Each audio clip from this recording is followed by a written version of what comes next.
जी, आज हम पढ़ेंगे भगवत गीता के अनुसार संसार है मोतियों की माला और कृष्णत्व है उसमें छुपा हुआ धागा। श्रीमद् भगवत गीता अध्याय 11 श्लोक 49। श्री भगवान बोले, हे अर्जुन, अनुग्रह पूर्वक मैंने अपनी योग शक्ति के प्रभाव से यह मेरा परम तेजोमय सबका आदि और सीमा रहित विराट रूप तुझको दिखलाया है, जिसे तेरे अतिरिक्त दूसरे किसी ने पहले नहीं देखा था। श्रीमद् भगवद गीता अध्याय 11 श्लोक 52। श्री भगवान बोले, मेरा जो चतुर्भुज रूप तूने देखा है वह सुदुर्दश है, अर्थात इसका दर्शन बहुत ही दुर्लभ है। देवता भी सदा इस रूप के दर्शन की आकांक्षा करते रहते हैं। तो इसी संदर्भ में एक प्रश्नकर्ता ने सवाल किया कि भगवान श्री कृष्ण के जिन दो रूपों का वर्णन उक्त श्लोकों में है उसका तात्पर्य क्या है। श्री कृष्ण अर्जुन को ऐसा क्यों कहते हैं कि उनके विकराल रूप को अर्जुन से पूर्व किसी ने नहीं देखा। दूसरी तरफ भगवान के चतुर्भुज रूप के दर्शन को भी दुर्लभ कहा है, तो इसका अर्थ क्या है। इसका उत्तर ये है, तो क्या देख रहे हैं अर्जुन 11वें अध्याय में। अर्जुन देख रहे हैं कि भूत से लेकर भविष्य तक जो कुछ है श्री कृष्ण है। वो देख रहे हैं कि जिस दिशा में है श्री कृष्ण है।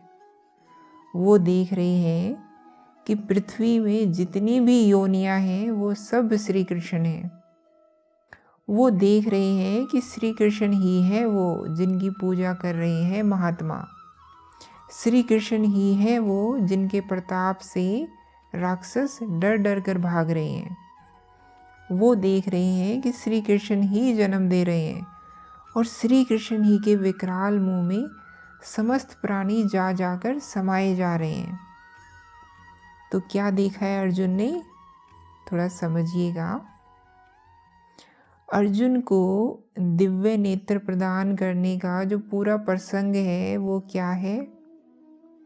एक तो ये तरीका है कि हम इसको एक दिव्य कथा की तरह लें और कहें कि हाँ, वास्तव में श्री कृष्ण ने अर्जुन को कोई दिव्य नेत्र ही प्रदान कर दिए थे और उससे अर्जुन को वास्तव में कोई रूप दिखाई दिया था विशिष्ट। ऐसे भी देखा जा सकता है।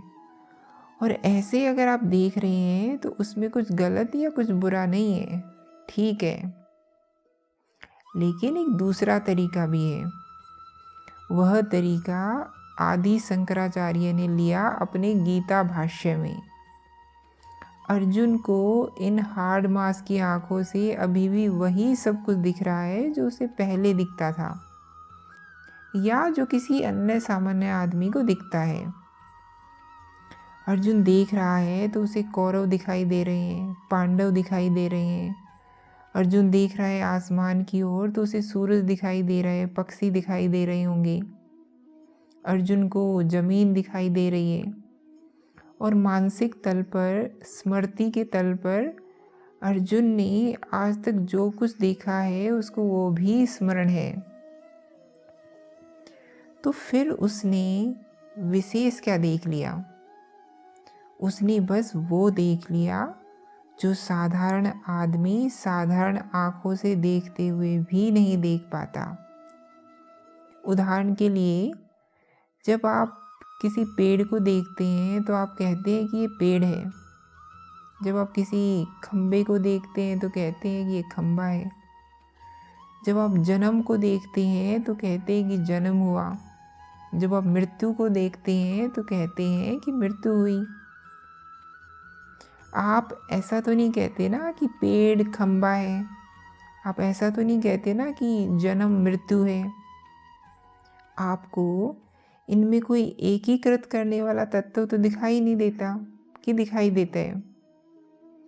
कोई आपसे पूछे कि पेड़ और खम्बा, तो आप कहेंगे कि पेड़ और खंबा ये दो अलग अलग वस्तुएं हैं। मान लो आप यहाँ बैठे हैं और मैं कहूँ कि जीव और खंबा, तो आप कहेंगे कि बिल्कुल चेतन और जड़ दोनों बिल्कुल अलग हैं। जीव चेतन है और खंबा जड़ है, ठीक। फिर मैं कहूँ कि जन्म और मृत्यु, तो आप कहेंगे कि ये तो बिल्कुल दो अलग अलग सिरों की बातें हैं। इसी तरीके से जब भी आप कुछ भी देखते हो इन आँखों से, तो आपको सीमाएं दिखाई देती हैं। क्या आपने इन आँखों से कुछ भी ऐसा देखा है जिसमें सीमा न हो, जो कभी समाप्त न होता हो, असीम हो? नहीं ना। श्री कृष्ण के समझाते समझाते और उनके स्नेह से, उनकी संगति से, उनके आशीर्वाद से अर्जुन उस स्थिति में पहुंच गया है जहां वो जिधर भी देख रहे हैं उसको एक केंद्रीय तत्व दिखाई दे रहा है। जैसे कि आपके सामने एक माला लाई जाए जिसमें अलग अलग तरह के रत्न हो, माणिक हो, पत्थर हो, तो इस तरह की माला हो एक। अब माला में ये सब अलग अलग दिखाई दे रहे हैं ना। कैसे दिखाई दे रहे हैं? अलग अलग। इन आँखों से क्या दिखाई देता है कि ये सब अलग अलग चीज़ें हैं। इन आँखों से क्या नहीं दिखाई देता है माला में? वो जो सूत्र है जो इन सब को एक साथ पिरोए हुए है। अर्जुन को अब वो दिखने लग गया है, या कह दीजिए कि समझ में आने लग गया है। उनकी आँखों को तो अभी भी वो अलग अलग पत्थर दिख रहे हैं, पर ऐसा उसको समझाया है कृष्ण ने, ऐसा उसको ज्ञान दिया है कि वो कह रहा है कि अब मुझे अलग अलग पत्थर ही नहीं दिख रहे, मोती भरी नहीं दिख रहे। मोतियों के नीचे जो धागा छुपा हुआ है, जो दिखता ही नहीं था कभी, वो भी मुझे दिखने लग गया है। उसी धागे का नाम है कृष्ण तत्व या कृष्णत्व। तो ये 11वें अध्याय का सार है। वैसा नहीं हुआ था जैसा आपने B.R. चोपड़ा की महाभारत में देख लिया था कि अचानक उन्होंने विकराल रूप धारण किया और अर्जुन ऐसे हाथ जोड़कर बैठ गया। ऐसे ही पोस्टर्स वगैरह में खूब रहते हैं। वैसे आप मानना चाहते हैं तो मान सकते हैं, वैसा अगर हम मान रहे हैं तो उसमें भी कोई आपत्ति नहीं है, कुछ गलत नहीं हो जाएगा। लेकिन उसको दूसरे तरीके से देखना थोड़ा ज़्यादा लाभप्रद है कि अर्जुन ने देखा कौरवों की ओर और उसको जीते जागते लोग नहीं दिखाई दिए। उसने कहा कि ये लाशें हैं। ऐसा नहीं है कि उसे लाशें वास्तव में दिख रही थी कि दुर्योधन की जांग टूटी हुई है और वो पड़ा हुआ है, और अर्जुन ने कहा कि देखा, मैंने पहले ही देख लिया कि ये मरने वाला है। ऐसा कुछ नहीं हुआ था। उसको ये बात समझ में आ गई कि ये लाशें ही हैं, ये भी लाशें हैं, वो भी लाशें हैं, सब लाशें हैं। सब सीधे सीधे जा रहे हैं कृष्ण के मुंह में। विकराल उनका मुंह खड़ा हुआ है, एक नहीं उनके अनंत मुंह हैं। इसी तरीके से अर्जुन ने देखा तो खूब था कि ऋषि मुनि वंदना करते हैं, पूजा करते हैं, स्तुति करते हैं, यज्ञ करते हैं। किसकी करते हैं? अनायास उसको समझ में आ गया। बोले कि अब मुझे समझ में आया कि वो किसकी स्तुति कर रहे हैं। तो बोल रहा है कि अब मुझे दिखाई दे रहा है। जैसे अंग्रेजी में कहते हैं ना कि नाउ आई कैन सी। कोई आपको कुछ समझाता है तो आप तुरंत क्या बोलते हैं? आई सी। तो अर्जुन ने वैसे देखा, वो समझ गया। आई सी, यही है दिव्य चक्षु। जब आप बोलो नाउ आई सी, आप तो कई बार यूँ भी बोल देते हो कि कुछ नहीं भी समझ में आता तो भी आई सी आई सी। लेकिन अर्जुन को वाकई समझ में आया, उसे श्री कृष्ण की संगति मिली हुई है। और कृष्ण कहते हैं कि देखो बेटा, सबको समझ में आना इतना आसान नहीं है। कोई विरला ही होता है जिसे समझ में आता है। तुझे भी तभी समझ में आया जब आधी से ज़्यादा गीता बीत चुकी थी, और तब भी समझ में पूरी तरह आ नहीं रहा था तुमको। मैं बहुत मेहनत कर रहा हूँ, तरह तरह के प्रमाण और तर्क दे रहा हूँ, तब तुझे समझ में आया है। तो ये जान लो कि कोई विरला होता है जिसे समझ में आता है। वो यहाँ तक कह देते हैं अर्जुन से कि अर्जुन, तुम पहले हो जिसको यह सब दिखाई दे रहा है, अन्यथा कोई देख नहीं पाता। और तुम्हें भी दिखाई क्यों दे रहा है?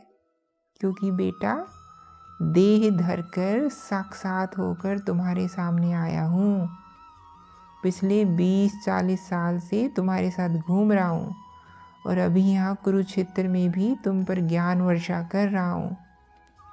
तब जाकर के समझ में आया है तुझे।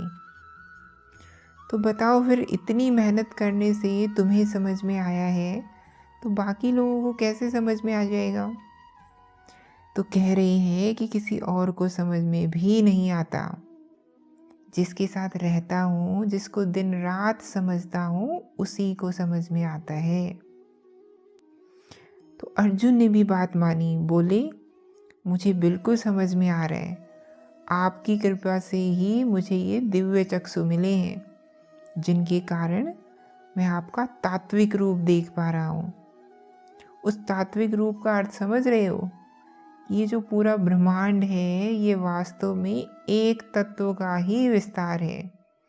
उसी तत्व को गीता में कृष्ण नाम से कहा गया है। ये जो पूरा ब्रह्मांड है, अपनी सारी विविधताओं के साथ, जिनमें हमें कोई एकत्व दिखाई नहीं देता, ये वास्तव में है एक ही तत्व का नाना प्रकार का विस्तार हुआ है विविधताओं के द्वारा। यहाँ सब सीमित है, सब सीमित है। अर्जुन ने गजब कर दिया। उसने सीमित में असीम को देख लिया। हमें नहीं दिखाई पड़ता ना, हमें नहीं दिखाई पड़ता। हमें तो जो भी चीज़ दिखाई पड़ती है छोटी छोटी, और सत्य है अनंत। तो हमें इसीलिए छोटी चीज़ों में सत्य दिखाई नहीं देता, हम अकुलाए रहते हैं। अर्जुन को श्री कृष्ण ने वहाँ पहुँचा दिया जहाँ उसे सीमित में असीम दिखाई दे रहा है, अंत में अंतहीन दिखाई दे रहा है, नानात्व में एकत्व दिखाई दे रहा है। ये कृष्ण की संगति का प्रभाव है। इसके बाद अर्जुन कहता है कि मेरे सारे संशय दूर हो गए, सब बात समझ में आ गई है।